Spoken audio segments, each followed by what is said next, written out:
Ya, Popadi Klaten. Monggo. Oke, yo.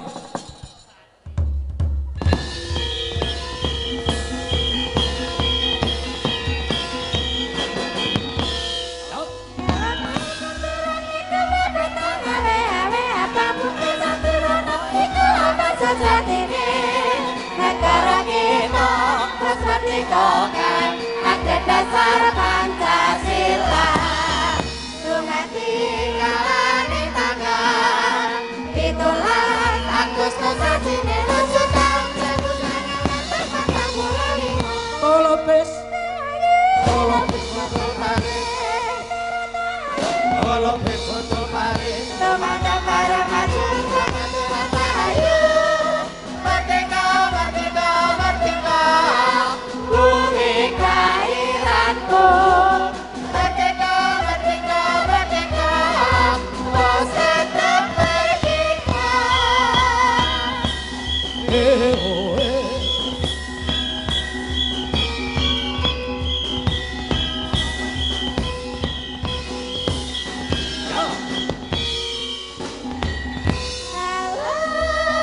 Halo Bandung, ibu kota periangan.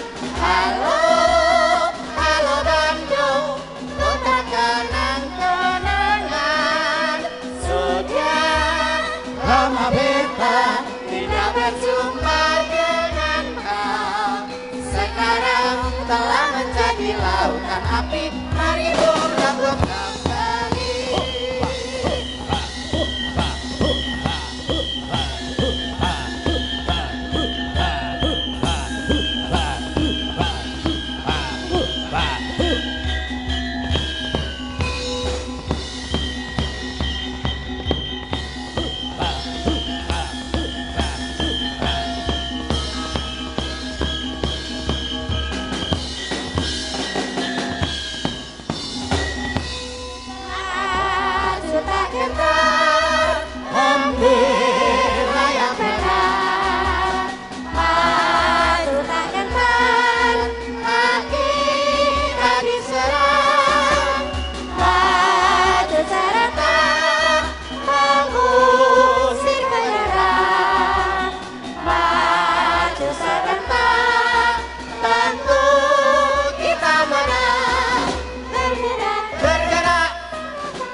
Kaya ngapa ben semangat Mbak Mimin karo Mbak Apri. Aja peh sampeyan niku Kyai Putri.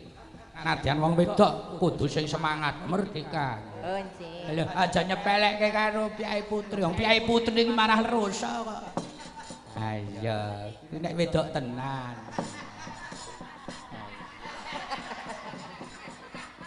Weh, kasajake suwe ora ngguyu wong suwe ra ning wayang. Lah kae nang RPD nek ora eneng Pak siji kuwi goleki kok. Ha nggih to, sepen ngoten nggih. Ha nggih. Ara coba sakmenika nyuwun sewu. Ben semangat. Menika mboten namung Mbak Mimin, Mbak Apri ben dibantu karo Swarawati. Ibu-ibu presiden. Merdeka, merdeka, merdeka. Wah, anggere ora semangat. Oh, pokoke sesuk amplope ora genep. Jiro lu ya. Ayo. Mboten sabar Mboten dipandu jenengan rumiyin ngoten. Piye? Oh, sing ngabani aku sih. Nggih. Weh, lah iki dalang kok diperintah karo pelawak. Merdeka! Merdeka! Merdeka! Merdeka! Merdeka! Merdeka! Merdeka. Nganti Kari iki. dhewe kok Semangate Pri, semangatku ora mung ning ati tok ning ya ning ati barang. Ya. Dadi termotivasi. Dadi ora mung waton muni ya. Nggih, batinipun jero. kedah nyawiji lho. Terus Pak Kartini ya kudu kono tadi. Saiki Mbak Mimin tak wakilke ngabani karo kerawitan para kadang-kadang dalang. Ning kowe rawani aja nyepelekke lho iki. Mboten. Kanca-kanca. Iki udu yoga. Lah nggih, kanca-kanca pepadi Klaten. para-para ingkang Para-para ingkang winatu ing pakurmatan. Panjenengan mireng piyambak ngendhanipun kita mau Pandaya. Sak leker gentongnya dipasrahke Mimin. Purun mboten purun kendengan kedah manut kalih Mbak Mimin nggih. Pak Wito manut nggih dalu menika nggih. Lah. Nek lho nyun sewu, enggal wonten pamulangan kula kedah bekti kalian panjenengan. Wijone Pak Wito. Ning ten mriki panguwaos wonten kula. Sedaya mireng terus di streaming lho. Merdeka manut kula nggih. Iya. Pak Kasim ya kudu manut. Alah Pak Kasem ya kudu manut no arep ning desa guruku iki kudu manut arep luwih pinter kudu manut. Dereng sekedap. Tunggal kali tiga. Merdeka. Ya bener lho. Kok sik ngono ki manut karo sing ngabani. Merdeka. Lek Pak Wito iki kok ya iso wasis banget ya Lek. Merdeka. Mboten nyun sewu. Intonasinipun mboten kedah kados kalian kula. Ning Lho, tapi jenenge- termotivasi kalian kula ngaten lho. Ngoten lho, ora kudu intonasine kados kula kados Kyai Putri mboten Manut sing kedah. mekeke kok ngono kuwi iki. Menika babakan kamardikan lho aja do nyepelekke lho. Babakan merdeka kok guyu-guyu dhewe menika mbok ngingeti para pejuang menika lho ingkang tetesing ludira lho, keringat air mata meninggalkan keluarga kok garek nemu kamuktene godhog kaya ngono lho. Ya dibaleni kok urung-urung kok wis nesu lho kowe iki kok. Nyon sewu kedah dipun pilah menika Mas Petro. Piye. Kedah pun pilah. Nek gojekan sing guyon maton kula ora apa-apa diremehke. Menika babakan kamardikan lho. Kowe iki kleru. Kowe iki ra ngono kowe manut sing ngabani. Nyun sewu, talinganmu ngrungokke apa ora? Lah piye? Pak Tomo wis pasrah karo aku, ya manut aku to. Lah nek manut Mundur. lah kok Lah nggih. pancen wong tuwa iki ngeyel kok. Pak Tomo ki arep pilih wis nintingi dhisik. Kira-kira diantar para waranggana sing pantes sapa? Ora iku lho. Ayo baleni. Sing luwih semangat. Merdeka. Kok sik ati kudu kok wiji lho. Bismillahirrahmanirrahim. Merdeka!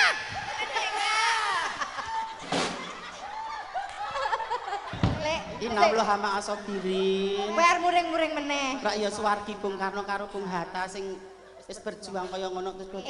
Senadyan kowe ngandhah wedok, ning ya jati dirimu rak ya lanang. Ngono lho.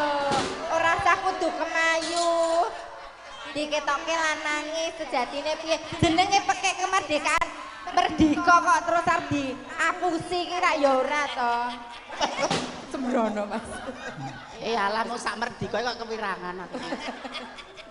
Setunggal kalih tiga. Merdeka. Nah, ra ya ngono. Iki ketok asline. Ngono kok sok cantik merdeka.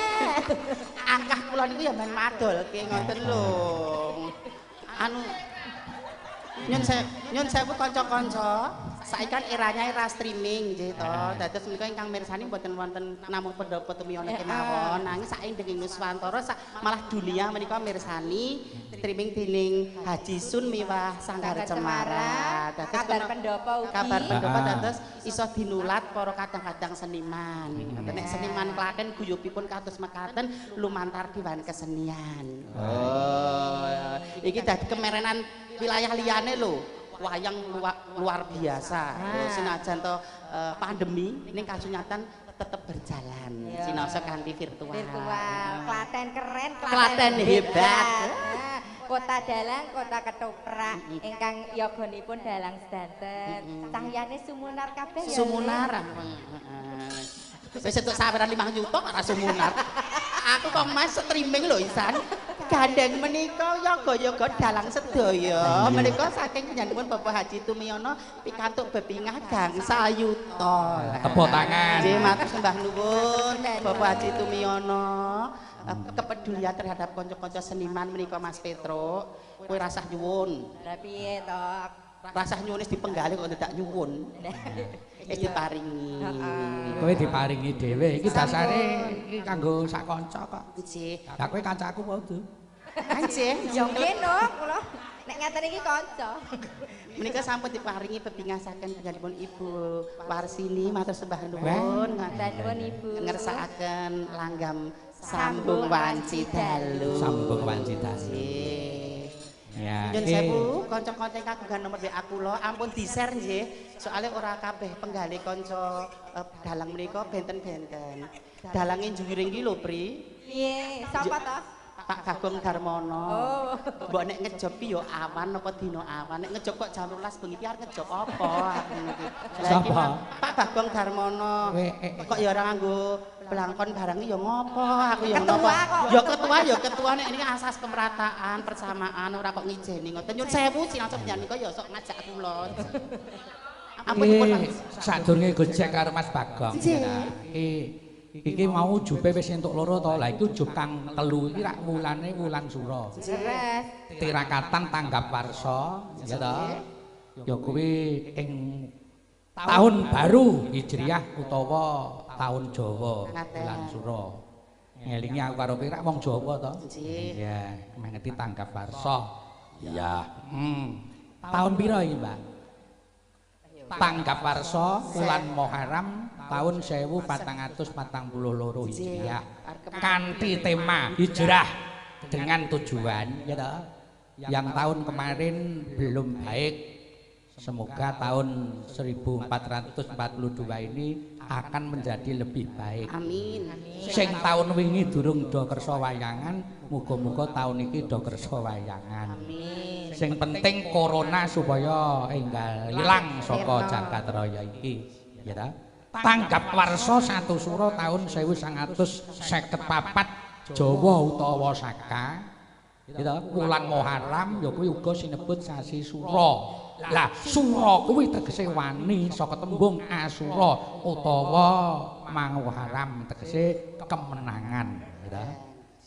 Tanggap warsa satu sura 1954 iki jawi Jawa kanthi warah panca walika utawa wewaler limang perkara kaya ingkang wis dindikake dening Bapak F. Setiawan mau ngarep. Siji kudu tresna marang sak pepadaning urip. Loro ora kena nerak wewalering negara tegese nerak hukum. Iya. Telu ora kena nerak sing dudu sak mestine. Angka 4 ora kena sepata hanyempatani. 5 ya kuwi ora kena cidra ing ubaya tegese ora kena nglincati janji. Iya.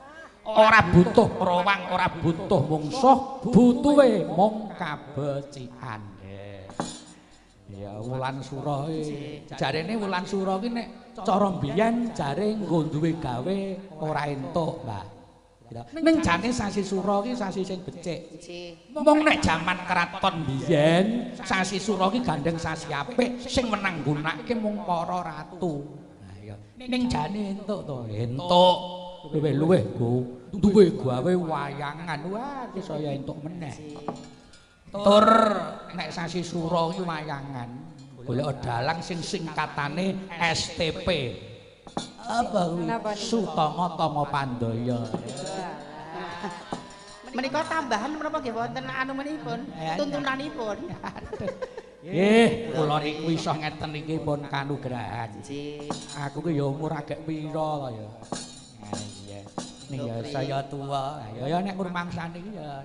Iya. Ngendikane Pak Tomo mau tresno marang sak padha padane.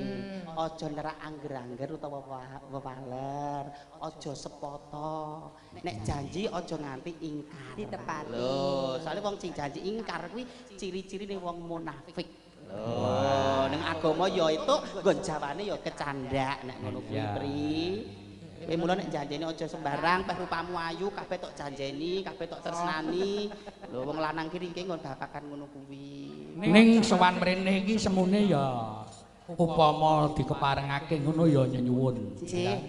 Mula putra-putra saka panjenenganing Bapak Haji Tukimin Triwidodo kaliyan Ibu Tumiyem Triwidodo wah delalah kabeh sukses. Nah ya ingkang kemarin ya. Ning ya saya tua. Ya nek ngurmangsani iki ya. Ya. Ngendikane Pak Tomo mau tresno marang sak padha padane. Aja nerak angger-angger. Telu panjenenganing Bapak Insinyur Haji Tumiyono ya sing kagungan joglo iki. Iya. 4 panjenenganing Ibu Suyatmi. Lan bapak sing arep mau Bapak Insinyur Haji Tumiyono MBA. Papat Ibu Suyatmi, 5 panjenenganing Bapak Haji Sunarno SEM Hum, Bapak Bupati Sepuh sing dina iki ngasta DPR ana ing wilayah Cilacap kuwi DPR pusat. Ha iya. Angka 6 panjenengane Bapak Haji Sigit Marwanto. Ha iya. Wah jan. Mula iki wajib ditulat iki. Ha iya, putra kabeh padha sukses. Ning yo ngene, ora eneng kok wong sukses tanpa rekoso, ya ta? Ha iya. Ha iya. Yo coba Mbak Mimin, Mbak Apri. Nggih. Iki lagune apa? Wong sukses tanpa rekoso ki ra ono Ora nganggo ono. proses. Ya, terus dibalik kesuksesan seorang pria, Neng kono didampingi sosok wanita yang selalu setia dan berikan dorongan moral. Mula nek karo garwane aja do sia-sia, aja. Oke sithik bojoke gelem nampa, nek wong kono-kono gelem nek pas oke. Niku. Ning nyuwun sewu, Mbak Mimin ki rak ya terus ora sukses, biyen ya rekoso to. Kula rekas. Sejarahe sadurunge dadi penyanyi sukses niku sampeyan biyen ning ndi? nah, jlentrehno kowe neng ndi? Niki pribadi nggih. Janipun namung mugi-mugi saged memotivasi kagem yang lain.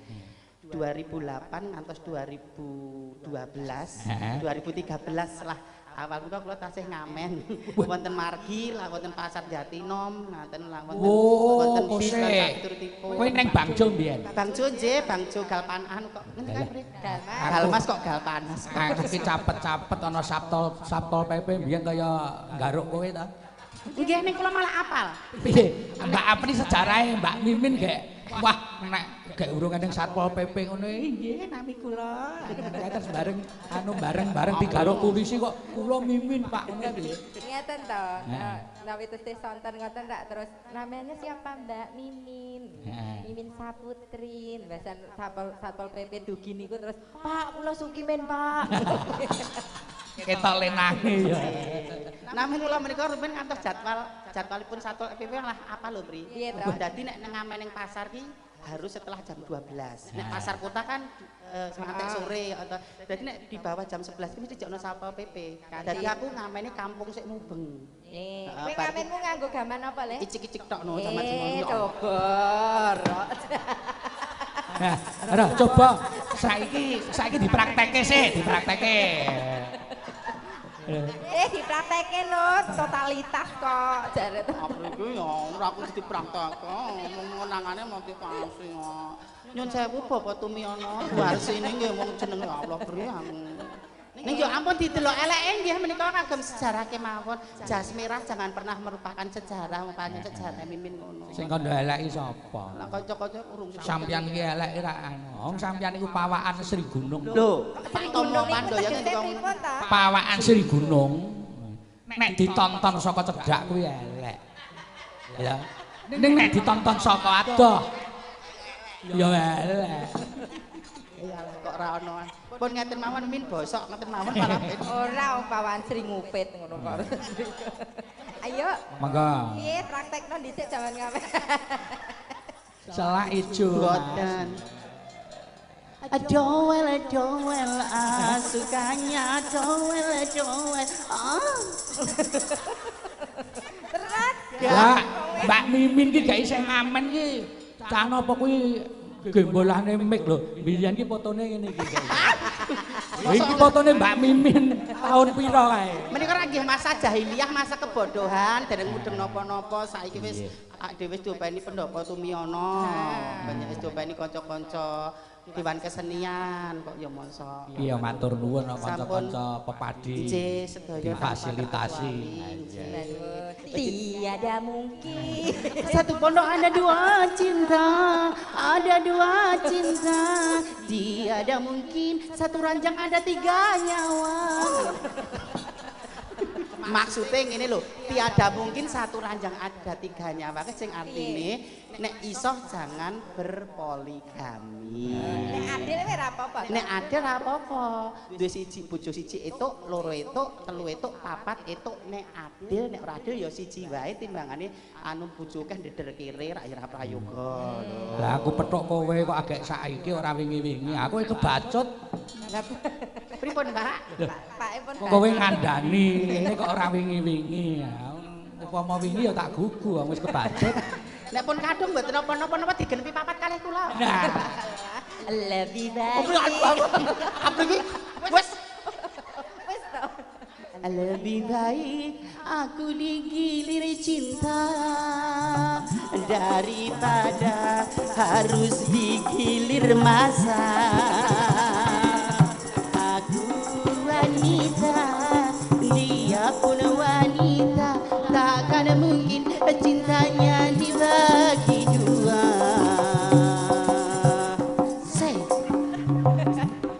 Wes terus. iki kesenian apa to? Kesenian apa to? Prisen aku bang. Bapak Tumiana kula nyoduka lho menika dipancing kaya ngono. Wis agem kebanyak alusan. Mas aku Mas Cokres iki kaya nanggap retno lho gimana. Nyun pangapunten lagi ragine laras Subasita miwah Tata Krama wong jenenge. Nyun pangapunten. Ya lagune saka sapa iki mau? Ibu Warsini. Ibu. Sampun wanci dalu bawanipun Asmarandana aja turu sore kaki. Ngerti? Aja turu saya kaki. Monggo. Iki ditekoni Mas Hari iki lho. Pelok 6. Pelok 6. Pelok kenem Mas. Nganten anyar lho. Nganten Nganten anyar. Mula le lunga ra iso demes. Anu setengah bulan sapa wonten nggih Kang Rama nggih? Wes tak urus. Gak apa-apa manten anyar kalau nunggu raso demes ki urusane apa? Lah iki kok lecek minggring-minggring nembe.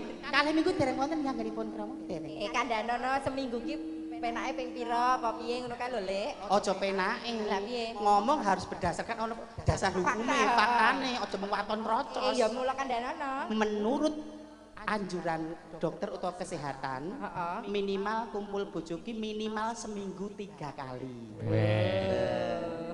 Terutama untuk usia-usia di atas 40 tahun supaya piyai kakung ora gampang kena kanker prostat. Kowe ngomong ngono kowe ora mesake Pak Wito to, Lek.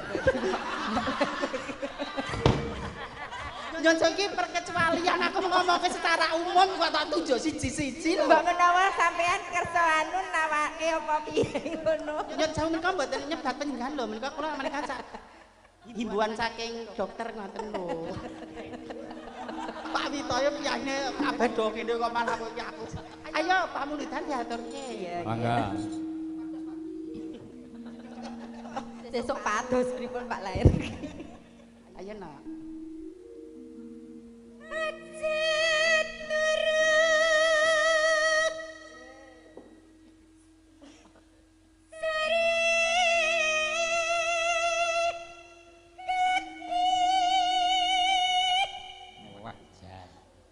Karo tengah meter kok ya suarane bantas.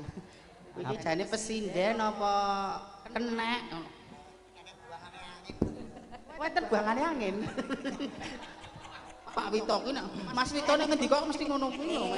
Enek dope kok.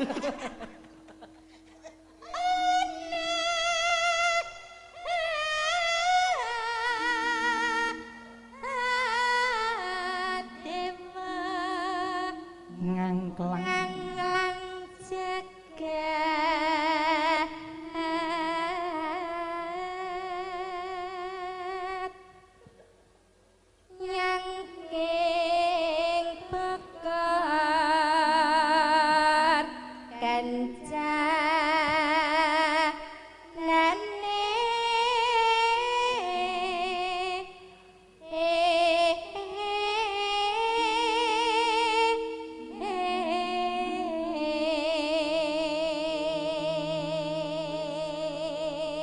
lagon iki uga tak aturake Bapa mantan Bapa Daryono. Terus karo Mas Bambang HM. Iki sing ngurusi kene. Mas Bambang Tirtanata. Kok Tirtanata? Tirta banyu nata. Wis ngarani iki tegese ulu-ulu. Oh, Pak Ululu. Ulu-ulu iki Tirtanata. Jaga Tirta ngoten nggih. Iya, mangga. Sindian sing isih kilan menika sinten to Mas Petro? Ndak Ani lho. Walah, kok apar nyuwara kok geguyu kok sajak ngremehke banget ngono Iya dibuktekke sik suarane lho. Enggak.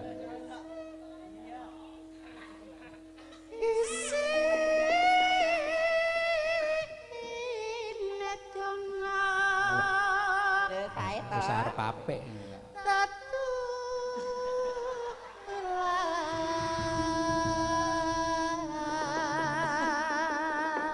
Lho kabeh iki butuh proses kok ya Lek ya. Oh, proses. Allah bisa karena kalah biasa. Lho, sesuatu atasnya berawal dari penyanyi dangdut iso kaya ngene bawa iku ora kanugrahan. Kinten ana ora suwe. Sesuk ora danggo rebutan dalang-dalang nek suara wis bakok. Suara kaya ngene iki proses. Engko anggere wis 20 tahun ke depan apik. Lho, Lah, garek tekan mboten. Agak.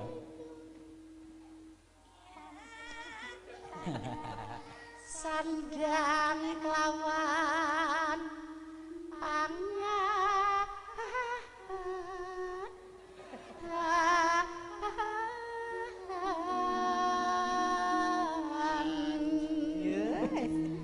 Dhisik kaya ngapa, saiki dadi kaya ngapa, dadi semua kuwi nganggo tingkat-tingkatan berproses ora pisan dadi ya Lek ya. pisan dadi pembangunan ya ngono. Berkesinambungan, berkelanjutan. Ora kok 5 tahun langsung kabeh sesuai kabeh masyarakat mesti ana proses sing belum tercapai di 5 tahun pertama ditutup 5 tahun berikutnya. Terus apa kahangan kognitif skala prioritasnya apa nek wingi infrastruktur saiki mergo ana Covid mesti nih bidang kesehatan sing diutamakan, pendidikan sing diutamakan prioritasnya ngono kuwi lho. Terus ora montra-montra Klaten saiki dapat penghargaan Adipura. Luar biasa Klaten. Kota bersih ya Lek Adipura Terus iki. Klaten wajar tanpa pengecualian yang artinya ini penilaian BPK loh. Kuwi tingkat ibaratnya apa jenenge nduk korupsinya rendah. Kemiskinan Dan ini 2 tahun berturut-turut. Sekali lagi aplaus buat Kota Klaten bersinar. elok ya. Elok. Bangga toh saiki. Bangga. Saiki ya ngendi toh Klaten. Mula bocah kok ayu kok demenake pundi Klaten. Lah, yoga-yogane bagus-bagus dalang ngendi toh? Dalang Klaten. Gurune sapa toh? Mas Wito Radio Klaten. Joko apa? Ayo Pri. Mimin kok digaruk polisi ya main ndi ta? Riyen nika. Riyen Ayo Pri saiki lanjut, ora. Pri, Nak. Tertib saiki. Ayo Le.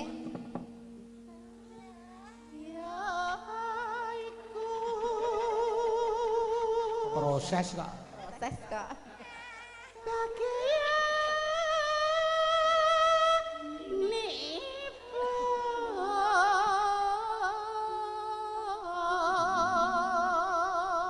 Iki sing ganggu iki kalau menjinge. Nek njaluk lancar iki kalau menjinge. Cukil ae to Lek. Lah kula dhisik selak laris kok Pak Wito dadi le sekolah durung tutuk selak laris selak munyel-munyel. Mula nek sinau ku aja setengah-setengah lho. Ning ya eneng lho wong nyuwara ki ya ana sing marai sendet ki ana mergo menika anggen kula anu. Menapa?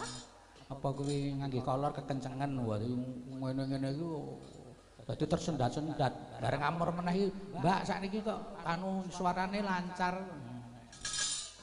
Bareng anu malah kula mboten koloran. Mboten nggih napa-napa. Monggo Mbak Mimin. Monggo ditutup kok ayu. Mbak sapa kuwi? Dek Inces. Mbak Inces. Wong melek sabarana. Rima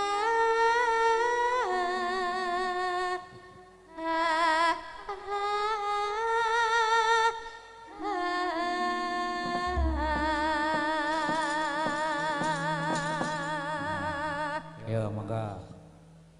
sing gedhe ngepuramu nang mas pujanmu cintang hatiku sambungku mengawan cindalu rupita sarimu kelangan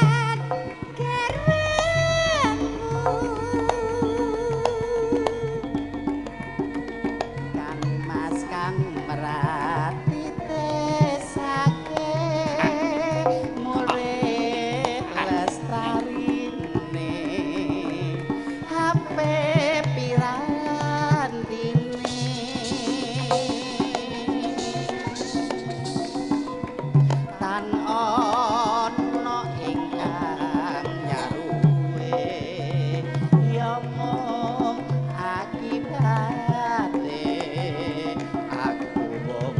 dayang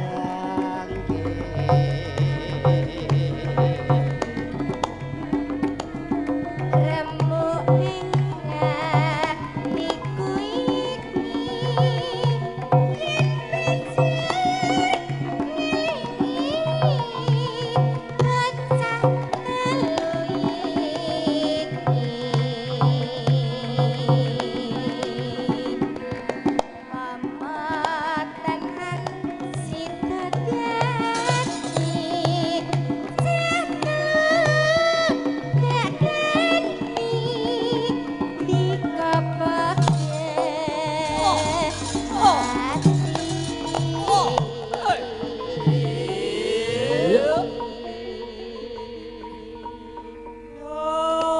Mangke saged dipun bacutaken menapa, Mbah?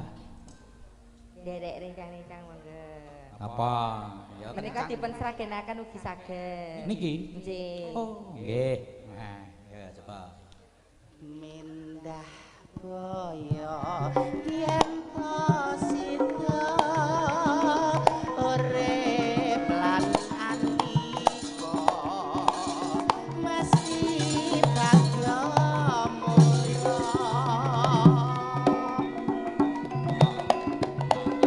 terus lair putri Sulistya tur bisa nyuwara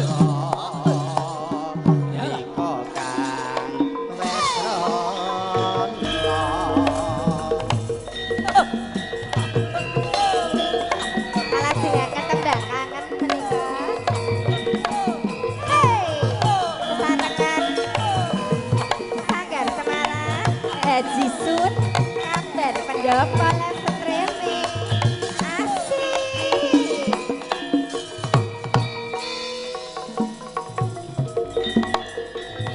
Wayang udan krimis rak wis sumis banyu kang sumis jadi wong sing tak tresnani sing ninggalake aku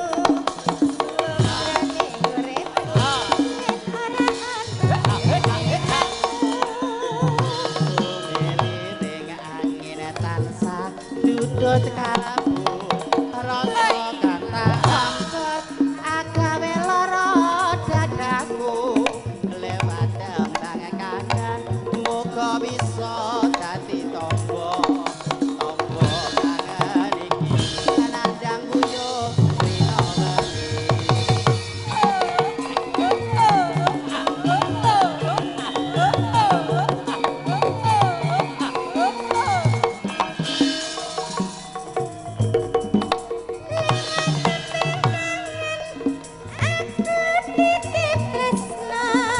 apa pancen sliramu wis ora krasa aku titip sayang tresnaku ning sliramu ora bisa ilang apa lali apa pancen wis ra ngerti sakjenane mung tansah setya ngenteni kaline indah manis sing semu lewat tembang kangen iki wujud katresnanku Wah, nuwun penabuhe jos. Dasar gamelane ya elok. Mas. Wiwit mundut nganti saya ini larasane urung omah.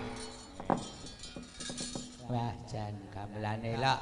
menika wonten pamundutan Mak Canggih Nggih, Mak monggo. Mas Petruk Monggo, monggo.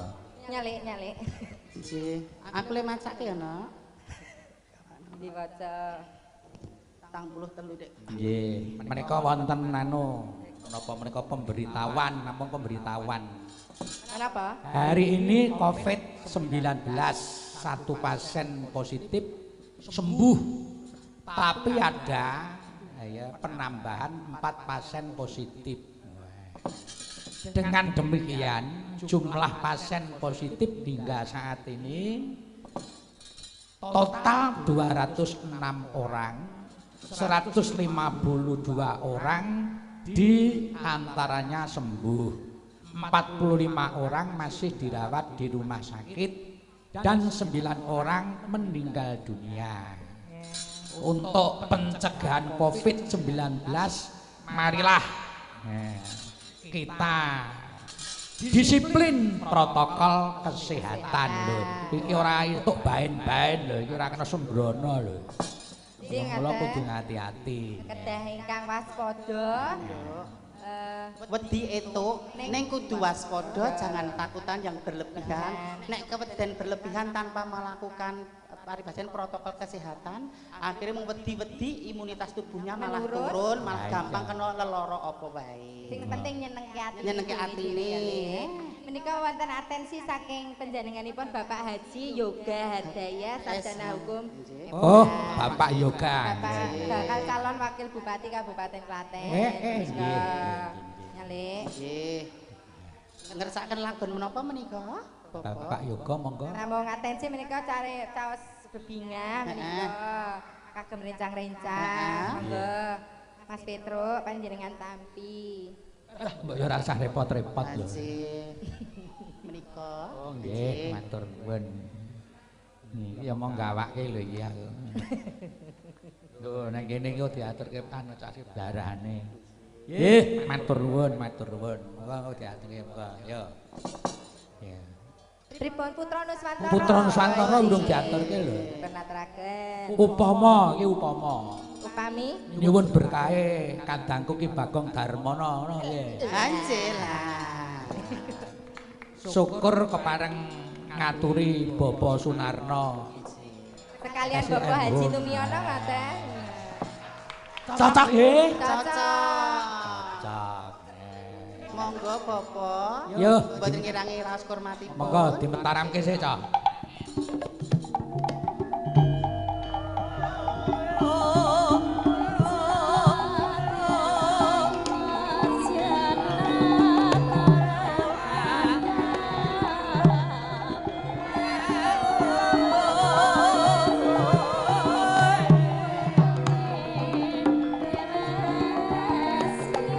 Monggo Kang Mas Damar Wulan wonten tengah mriku Kang. Menika waita kalian puyengan ingkang nyaketipun jenengan.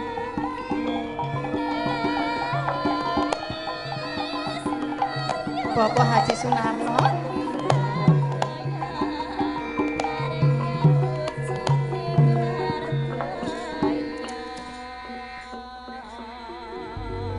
Ora eneng waita puyengan kok. Monggo Kang Mas Damar Wulan iki lakone apa? Tur nggih niku pelecehan kangge kula. Lah kok pelecehan pripun? Wong kaya ngene jaman wulan iki pancen gesut apa piye.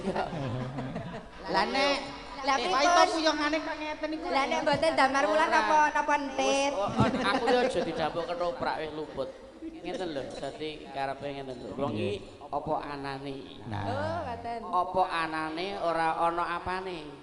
Tegesipun Dalam membangun suatu silaturahmi kuwi apa anane? Ning ora mergo ana apane. Oh, jadi tidak iya, mengharapkan iya, iya. sesuatu. Nggih. Ngoten. Dadi kaya dalu niki wonten Joglo Tumyono nggih ngoten. Intine ngerakatke kekadangan silaturahmi kalian sekalian menika ngeluri budaya. Badhe itu Budi Warsini niku remene gamelan, wayang, banyolan, ngoten niku. Dadi niki nggih serana anu napa? nggih. Serana silaturahmi seni gitu. Lho dadi ngono kuwi awake dhewe matur nuwun, seni Klaten diobani kabeh. Wujud kepedulian. Nah, wujud Keberpihakan kepedulian. karo kanca-kanca seniman. Bahkan Ibu Sri Mulyani juga sudah mendelegasikan pada semua jajarannya untuk tansah ngopeni kalih budaya. Monggo Monggo Pak Bupati Kanjeng Sepuh. Bupati Sepuh. Matur nuwun. Nggih. Pripun Mas? Lah nggih niku ngantek direwangi piye supaya kanca-kanca do nyambut gawe nadyan to durung diperbolehkan secara umum wis virtualan. Lho niki alhamdulillah do kopen kabeh gitu. Nggih. Sampeyan kudune kembali ke laptop niki Pak. Kembali ke- gaweanmu ki apa biasane? tetek lho. Saiki wis nyambut gawe melih. Nggih, Wah, alhamdulillah. Juragan bos. Nah, nggih. Terus lumantar YouTube, saiki YouTube Remboko. Mriki campur sari pun enten. Nah. Gitu. Wingi gadul, gamelan dudul. Orjen prok isine wah didudul kaya gamelan persis. Terus kepeduliannya niku mboten namung wayang tok, mboten Nggih. nah, merata. Cita-cita keluarganipun Simbah Haji Tukiman putra-putra menika nggih pun mawujud dadi joglo ini joglo seni, ini ya entrepreneur. Dadi ngabehi, ngoten tepuk tangan untuk entrepreneur utawi joglo Tumiyono. Cita-citanya seperti itu, nggih. Ning kula wingi tekan mriki gelo ya Mas pisanan niku. Lha pripun? Kula niku ten omah. Wah, iso gawe joglo. Nggih, Pak. 9 meter persegi penemu kula wong ya sakyake temen tangi rumput gitu. Terus Penemu kula niku joglo kula niku wis apik. Bareng tekan mriki niku malah gelo. gak gelem. Lah kan kula ketok elek. Ten mriki niki kula nabuh niku nganti pun nganti ora iso omong kula ten mriki niku. Monggo Kanjeng juga pangandikan. Nggih. Mugi saestanipun Mbak Priwin matur nuwun. Amin. Mas Petro niki lho luar biasa nih. Iki sedaya dalang sedaya Mas Bagong. Nggih, kula ngertos menika Nggih. tanpa dipun perintah ning menyadari kalau kita itu seniman dalang teng Klaran niku menyatu. Tepuk tangan untuk konco dalang. Tur dasaripun para kadang dalang niki semar mriki ngiringi kula niku saula-ula mboten perkara bab dhuwit. Nggih. Keguyupan kok. Ah, luar biasa. Mergo sumpah. Tiji tibeh nganji ngambeh tengji tengbeh. Lah, yo napa niku? Teng jineng ben niku Tiji tibeh niku mati siji mati kabeh. Nggih. Mangan jingan beh mangan siji Mangan kabeh. Tengji tengbeh niku tegese anu mengke candhane kula SMS. Dados ngeten Pak Haji Sun, menika ngiras pantes kangge ngetingalaken bilih kanca dalang dan seniman itu betul-betul lahir batos anggenipun membangun menjadi satu dalam rangka napa mendukung program-program Ibu Haja Sri Mulyani. nggih, matur. Niki saestu Laras, dipun nggih. ketingalaken. Mboten mung ngabang-abang lambe ora kok mung mergo gara-gara duit mboten, tapi kepeduliane Ibu terhadap seniman dan seniman juga ada respon baik. imbal balik. Imbal balik. Nggih, sae. Ya sithik-sithik karo duit niku pancen ya. Nggih. Mesti setuju. niki ora urung bantah. Ah, setuju sing golek. Nggih no niku nggih. Sekolah dhuwur-dhuwur wis goleki napa nek boten duit? Tur nggih pun alokasi to Pak nggih. Nggih. Ibu pun mengalokasikan dana untuk seniman-seniman sudah dialokasikan. Oke. Alhamdulillah selama Bapak kalau mben ngantos Ibu tiap tahun tetap dialokasikan berapa miliar untuk teman-teman seniman. Untuk Niku matur kegiatan. nuwun liyane wis ora kober mikir ngono kuwi. Nggih. Nggih. Monggo Pak. Nggih, wah kula wau matos Mbah Wito Ratya ning Diya bulan enten mriki kula wae matos takon Pak Joko. Atur nuwun, walaupun ini sepuh kula sedaya kok nggih ta. Ning janipun biasanipun gender, Pak. Oh ngoten. Kalau wau kula nggih mesakaken wong mangke menawi gender menika Bapak Wito menika mboten saged nyambi dolanan HP. Oh ngoten. Oh, menapa sak mriku remen dolanan HP. Mirsani napa lho Pak Wito? Oh, Mimin. mugakno mimin mawar matur Pak iki pekewo dek mature kanggo Mas iki coba. Lah nggih kok saiki kok ndagimen lho Pak. Ngoten ta. Ah, iki Mbak Mimin sing ngajari niki. Lho Pak Wito ngoten. Sing sregep ngoten HP-ne. Wah, nggih niki mudah meleh kok nggih. Betul napa-napa niku halal kok. Oh, halal. nggih. Oh, nggih. Disegerakan napa Pak? Niki sajake kalih Mimin niki arep didadekke ya Pak niki. Ngoten. Kali Mbak Mimin. Apa Bu Dewi iki nitis neng ngono aku ngono. Ya Allah. Keduren. Nitis. Manit. Monggo dindinganipun Mas Hari. Anakku tak lelo-lelo. Tepuk tangannya mana? Jumenengo aja nangis.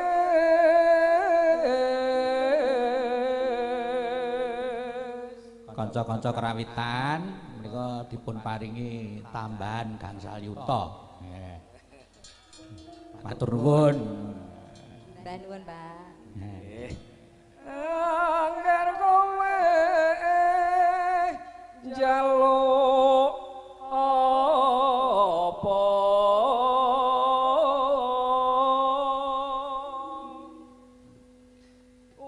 ana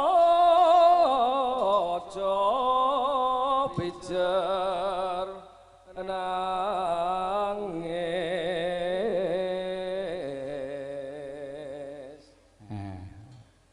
pun pemundak sedih becik ayo mesem guyu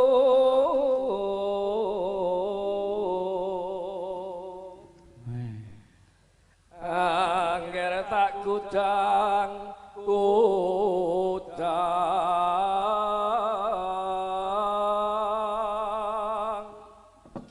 dewasane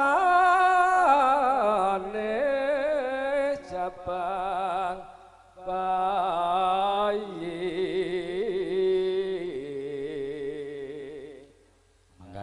muga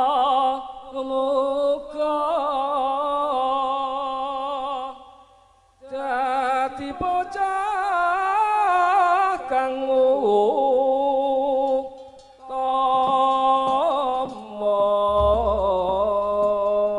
tepuk tangan kagem Bapak. Nggih. Mula niki ngundang wakil bupati ya merucut iki, Mas. Merucut ngapunten iki ajeng merucut teng mriki napa merucut teng mriki. Mula niku bingung. Sing siji melu kula, sing siji nyusul kula nika. Nggih. Lah nika Pak Yoga nyusul. Lah nggih. Mboten napa-napa proses. Kula ken pingsut tok niku. Nggih. Mbak Cange. Nggih. Nggih ta, kula ken pingsut niku pripun kira-kira. Lah nika wih gembredek nika jajahe. Mbok kula mawon genahe. Kula niku ya ketua partai ngono. Wah ketua partai nek galak men kula nggih ngoten. Lah nika wau kok nyusul. Iki nek nyusul mesti kon ngomongke. Kan ngoten ta kira-kira. Lah kaya kula ngomongke nek Pak Yoga Hardoyo ketua partai Golkar. Ajeng ndampingi ibune ngendikane ngoten. Tepuk tangan. Nggih. Ning nggih dereng kula tulis. Nembe enten gen pikiran kula ngoten nggih kira-kira. Tapi swanten sampun kathah tur nggih sampun sae, Pak. Swanten pun kathah Mas Bakto. Nggih, sampun kathah sanget. Wonten swanten apa niku Mas Bakto? Mbok yo kuning ki digandeng karo abang. Oh ngoten. Bisa dadi siji. Lembangan Klaten ben iso saya luweh. Tur niku padha Kae rosane. gek cepet nanggap sing sesuk Mas Bagong. Berarti kudu Mas genah Bagong. ya ta? Mas Bagong. Nggih. Loro niku rak padha rosane. Nggih. Nggih. Jadi nanti bakale mulya. Nggih. Bakale mulya. Mulya. Ibu Napa Sri Mulyani kali Mas Yoga Hardoyo. Oh ngoten. Ning ya kira-kira seneng nanggap wayang apa ora? Syarat utama niku Pak Yoga. Ya paling gak awal-awal Harus niki nanggap lah. kanca dalang niki sih. Mboten niki cek. Mboten wong Nggih. gojekan. Nggih. Ini mesti remen seni. Nggih. Wong Jawa kok ora seneng seni. Nggih ta? Sekalian menika menyampaikan Pak Tomo. Napa? Dari Ibu Bupati bahwasanya demi memikirkan para seniman kabeh niki untuk kegiatan berkesenian sudah dibolehkan, namun ada namun nih, namun dengan protokol kesehatan. Tetep. Jadi nek tamu yo ora usah akeh-akeh sik, sak madya ning sing penting kabeh kelakon, seniman yo do mangan. Sing duwe gawe yo kelakon sing digawe. Karepe ngoten. Dadi monggo disuwun mawon kita patuhi protokol kesehatan dawuh Ibu kados pundi. Insyaallah mulai ke depan ndang rampung gek mriki stupaingan jalan melih, wayangan kabeh ngrembaka pun ngoten mawon. Mungkin stupai nggih virtual nggih. Nggih ta? Nah, mungkin kita mulai. Nggih, mugi sedaya pinaringan gampil sedaya kemawon ingkang dipun pitados. Mungkin mugi kasil sae. Menawi Pak Yoga sing pitados nggih monggo sae. Insyaallah niku pun nganggo pecis niku biasane nggih pun. Wong pun nganggo pecis. Tur kula remenipun kali Mas Yoga satu. Pripun? Budaya satu yang kedua niku seneng guyon. Lah ning seneng rondo mboten niku. Lah kula tekon sik nggih ta. Ora ya. Mbok mbok kasuwun tindak mriki barang mboten, Pak. Lah monggo, ya mriki Mas Yoga. Mriki Pak Yoga. Ketoprakan monggo tentaraman. Yo, coba baguse kok ngopo sik, ngerti kabeh. Ngoten nggih, kula tak mandhap riyen. Ya ya.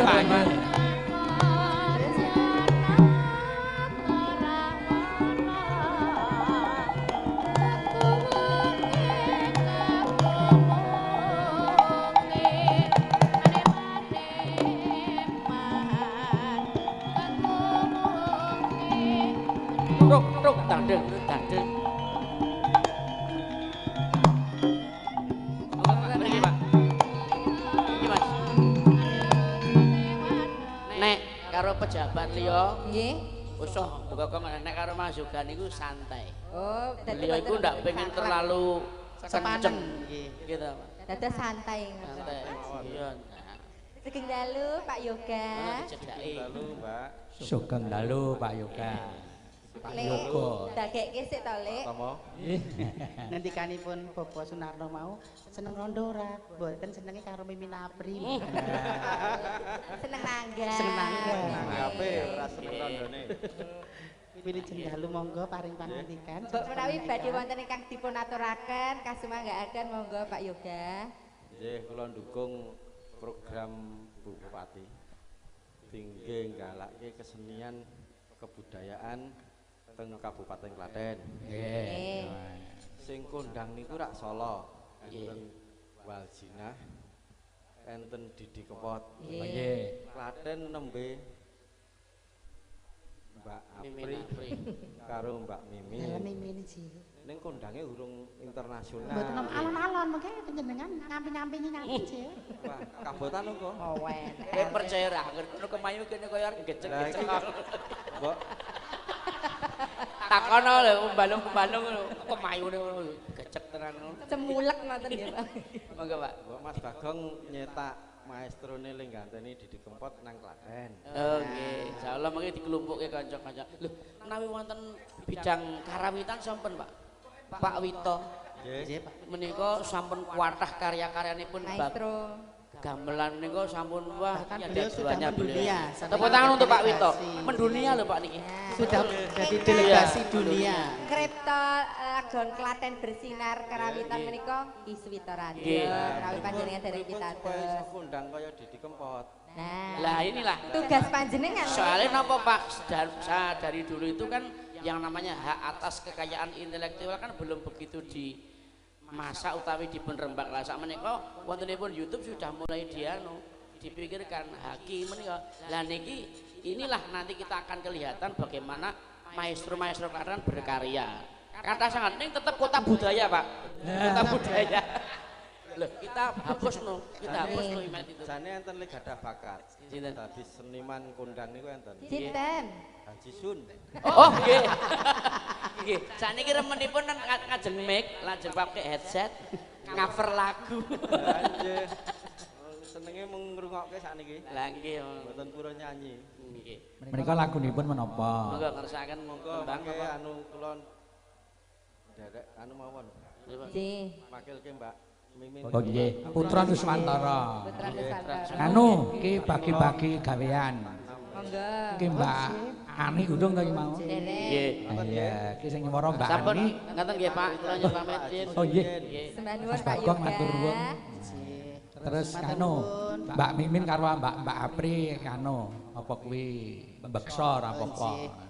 Menika wonten tambahan malih saking njenenganipun Bapak Yoga. Pak. Oh, nggih. Nggih, menika nyun sewu. Monggo mbok lah sampeyan ku ra doyan duit ngono. Kula sampun dipun paringi Nggih, piyambak. matur nuwun, matur nuwun. Mas Roja, iki di sapa sing napa? Oh, bendarane Pak Deko Seni. Ah, nggih. Monggo bendarane Pak Deko Seni. Monggo Pak D keparenga nampi. Dados kula terima jenengan bagai mawon. Ya Nduk. Ani, ya monggo. Niki bubare ora kaya abene lho. Mboten napa-napa nggih. Mboten apa-apa. Iya, iki kan nek monggo pokoke bubare ora kaya abene. Sing penting lakone entek.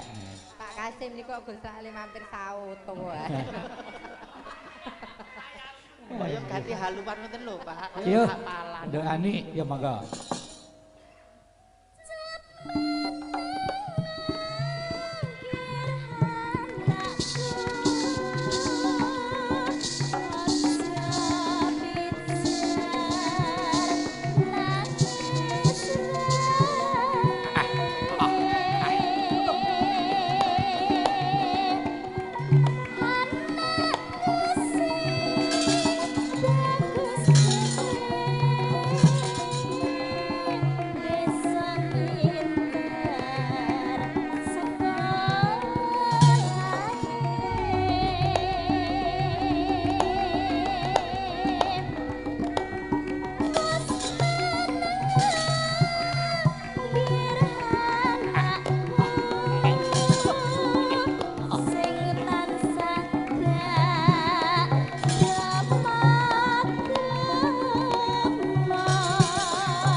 Ki kajaba gamelane lok ki sound system niki mboten nyewa king jaba lho Mbak Apri. Menika Niki sound system joglo mriki. sae sanget. Sesuai rasah nyewa sound. Buktine awit mau ya ora